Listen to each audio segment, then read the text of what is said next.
الطاهرين المعصومين المظلومين الذين أظهر الله عنهم الرجس وطهرهم تطهيرا.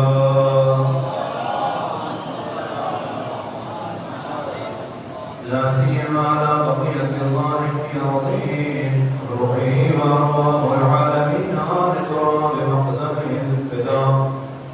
ولعنة الله على أعدائهم وقتلتهم وغاصبي حقوقهم ومنكري فضائلهم ومصائبهم أجمعين من يوم عذابتهم إلى قيام يوم الدين.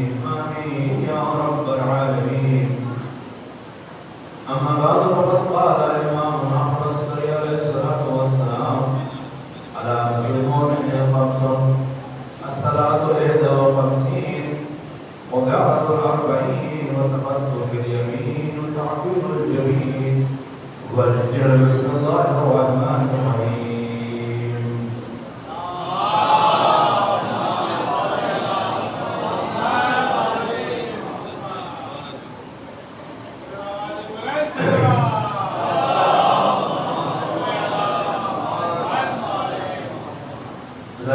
گزارش ہے کہ مرتبہ سورہ حمد اور 3 مرتبہ سورہ توحید اور المرمولین کے ارواح کے ساتھ فرماتے ہیں.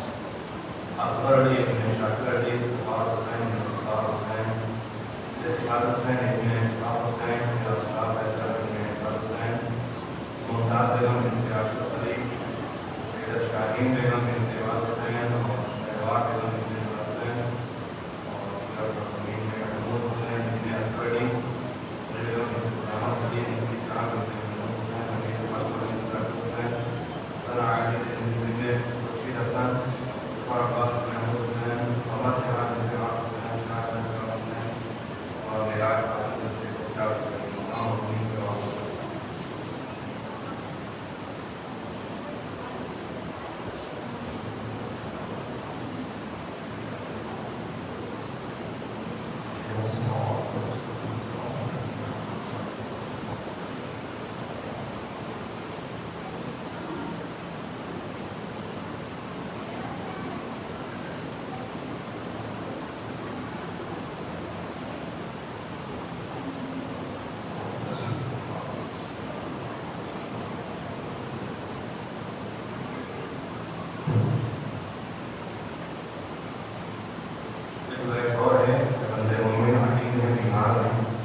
عزاداری امام حسین.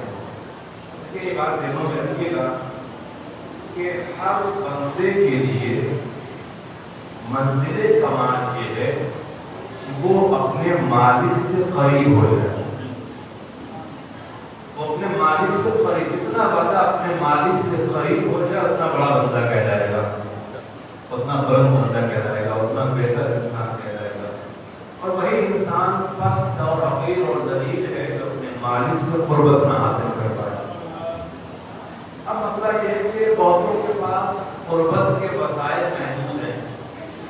کچھ خاص عبادتیں ہیں اسے انجام دے قربتاً اللہ تو اللہ سے قریب ہو، وہی اللہ قبول کرے. تو الحمدللہ ہم عاشقان اہل بیت کے لیے عزاداری امام حسین بھی ایک بہترین وسیلہ ہے تقرب الہی حاصل کرنے کا، اپنے مالک سے قریب ہونے کا.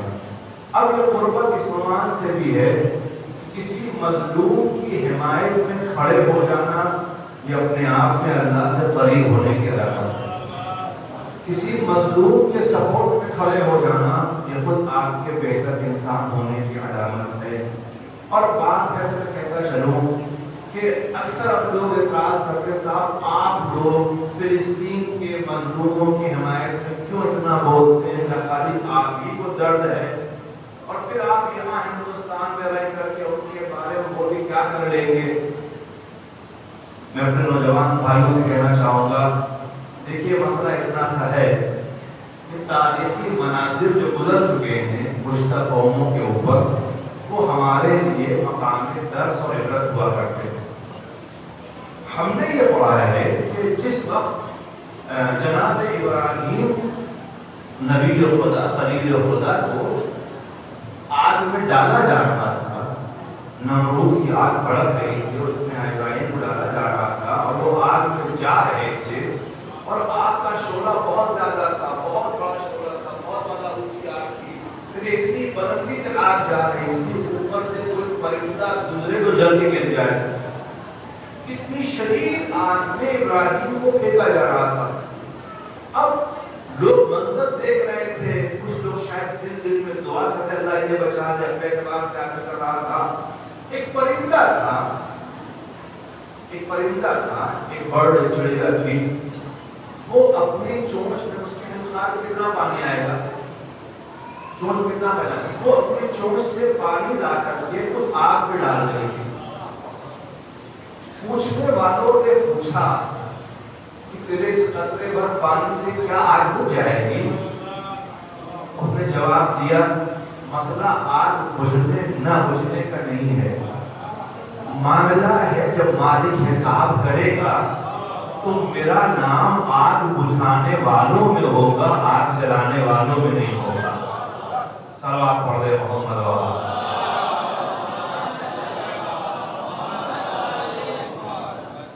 کہیں کے مظلوم کے بارے میں بول کر کے ہم کیا بنا لیں گے، کیا بگاڑ لیں گے، یہ مسئلہ نہیں ہے.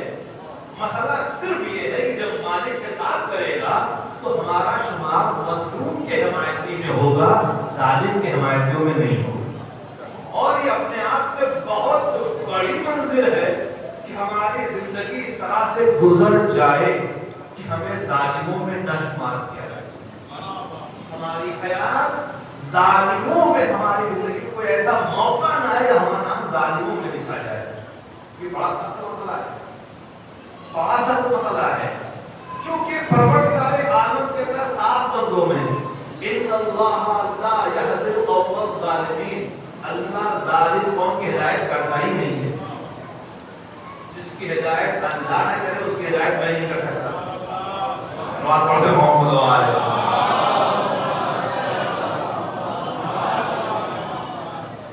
اور صرف ہدایت نہ کرنے میں نہیں ہے، وہ لعنت اللہ القوم الظالمین بھی ہے.